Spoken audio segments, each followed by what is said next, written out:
चला तर मंडळी, तुम्ही सुद्धा हा नाश्ता याच परफेक्ट पद्धतीने करतात का? नाश्ता सेंटरवर मिळतो तसा तुमचा नाश्ता तयार होतो का?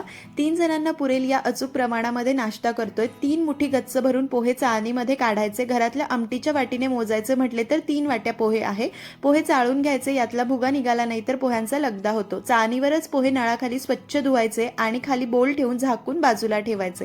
तेल गरम केलंय, 2 चमचे शेंगदाणे तळून काढून घ्यायचे. गरम तेलामध्ये मोहरी, जिरे घालायचे. त्यानंतर 3 वाट्या पोहे होते तर 1.5 ते 2 वाटी बारीक चिरलेला कांदा, हिरवी मिरची आणि कढीपत्ता घालून कांदा गुलाबी होईपर्यंत परतायचा, खूप लाल करायचा नाही. कांदा गुलाबी झाल्यानंतर कोथिंबीर, हळद आणि चवीनुसार मीठ घालायचं. भिजवलेले पोहे हाताने मोकळे करून फोडणीत घालायचे. पाव चमचा साखर घालून एकजीव करायचं. पोहे मोकळे सुटसुटीत तरीही मऊसूत राहावे म्हणून वरतून अगदी 2 लहान चमचे पाणी शिंपडायचं. झाकण ठेवून मंद आचेवर 3 ते 4 मिनिटं वाफ काढायची. त्यानंतर शेंगदाणे आणि कोथिंबीर, लिंबाची फोड ठेवून पोहे सर्व्ह करायचे.